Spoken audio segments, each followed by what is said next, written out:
water, earth, fire, air, lightning, lava, blood, metal, platinum, key bending. Hold on. Wait.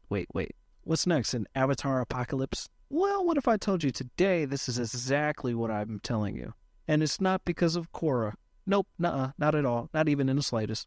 Well, maybe a teeny weeny bit.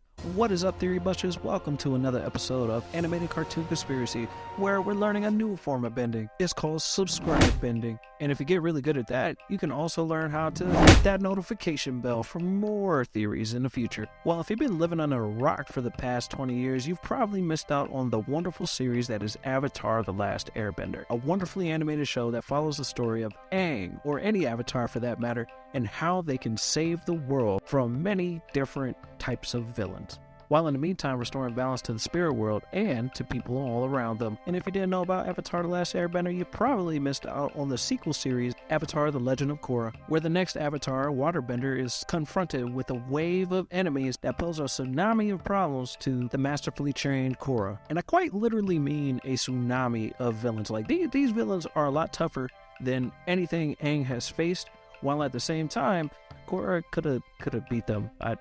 She should have. Well, besides my grievances of an avatar that loses a little bit more than usual, the next avatar is going to be dealing with something much, much worse. And that is not an exaggeration. So strap into your Appa saddle and prepare to ride into the end of Avatars as we know it. Now then, if you're an Avatar fan like myself, then you've probably been keeping up with Avatar news, and probably got just as excited as I was when they announced a new Avatar series. No, not the Netflix one. I hope it never comes out. But among the better announcements, like us finally getting a reunion of old Team Avatar Aang, like we've never seen before, as they fight tyranny as adults. But no, the biggest announcement of them all, the announcement of a new earth-bending avatar, and the cycle continues. You think after the Way of Water, we'll see the Way of Earth? James Cameron already has the name. All he needs is to follow the cycle so that way he can become the best avatar in filmmaking. But what would spell disaster for the world of Avatar that's supposed to be coming next? I guarantee that this earth-bending avatar is going to have the hardest time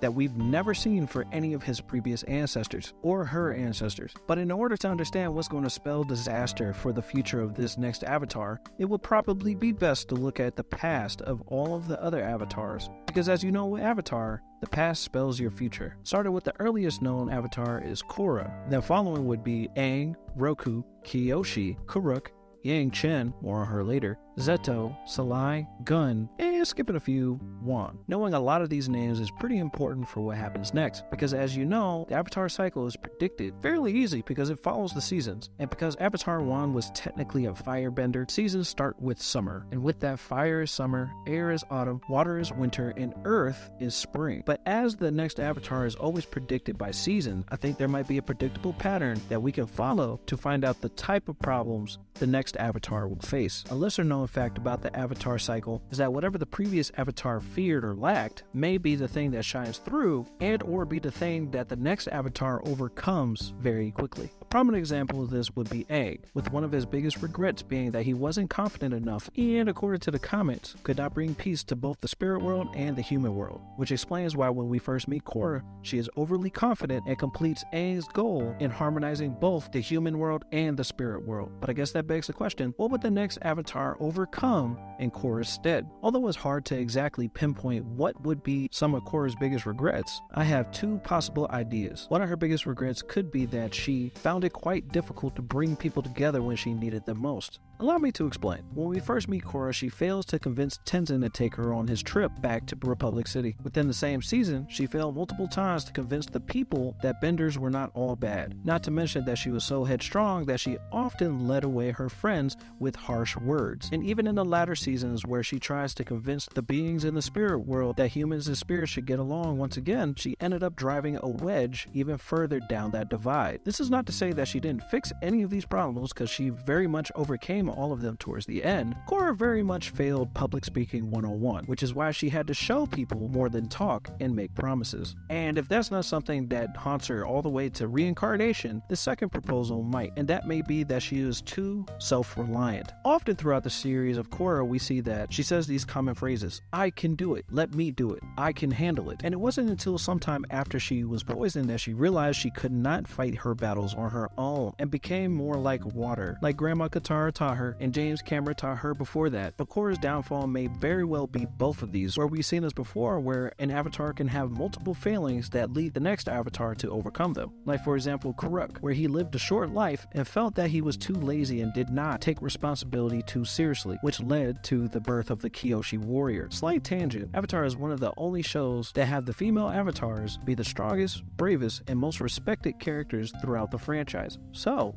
big props to them for that, because it doesn't only stop at the lady avatars. Since we figured out what could be the possible downfalls of Korra, we can also now see the strong points in the next avatar. They're going to be somebody with political speaking power, the ability to woo the masses, and have the confidence to bring people together, with the possibility of being very much in tune to the spiritual world around them. Because let's face it, Korra kind of lacked the ability to be in tune with their spiritual side, something that Uncle Iroh pointed out when she visited the spirit world. But nonetheless, we have somewhat of a guide as to what the personality of the next avatar might be, but we also have to flesh out the problems they may face. Although we might have a charismatic, people wooing, confident leading, spiritualistic avatar, they may be facing the toughest challenges of an avatar yet, being two things: technology and the avatar link being broken. First, we're going to take a look at the spiritual link being broken. Like I said before, Korra dealt with a tsunami of villains, one of them being Zahir, one of the only villains in Avatar history to match the Avatar state in a one-on-one battle.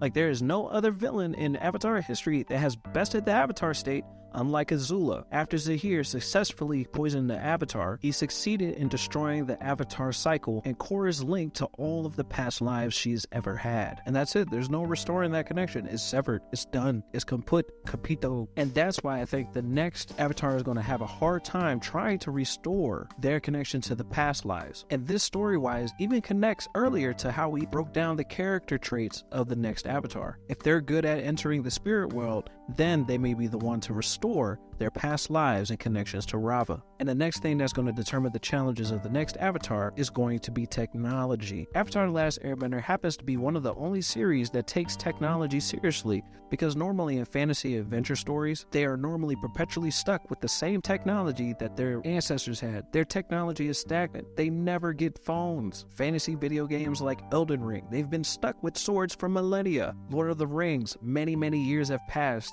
yet they still have bows and arrows. But what Avatar: The Last Airbender tends to do best is have technology advance with their world. So as we see the evolution from Wan having no technology, to before Aang where they had medieval-like technology, during and after Aang where they had industrial technology, all the way to Korra where they have postmodern technology. We watched the world evolve from nothing but rocks to steam and electricity. So this next Avatar is going to have to deal with a world that solely relies on technology. And what type of technology would they be dealing with? This also depends on how far past we go from Korra's story. But if Korra was to live a normal life, with the average lifespan of avatars being around 60 or 70, we might be getting an avatar world with early iterations of the internet and telephone. But it could be much worse. Because even if this earthbending avatar is good at speaking, moderately confident, and has somewhat good connections to the spirit world, this is not going to prepare him for a world that has figured out laser death machines that do mecha stuff, in a world that might be getting the early iterations of the internet.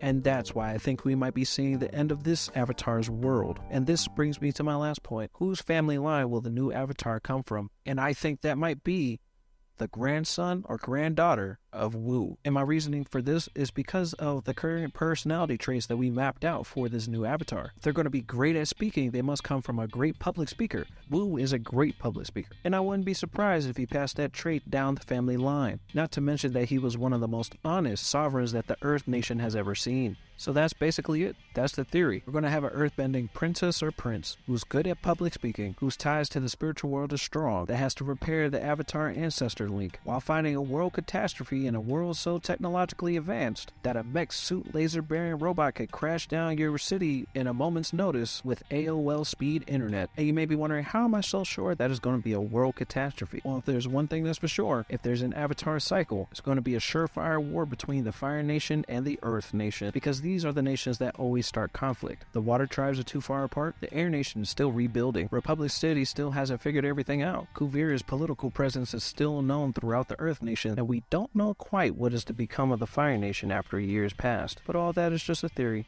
Thanks for watching. Hey, by the way, did you know that SpongeBob's parents may not be his actual parents? You might just want to hit the subscribe button and click that video to the right to see the revealing truth. Click that video to the left if you want to see more entertaining videos like this. So I'll see you in another video. Bye-bye.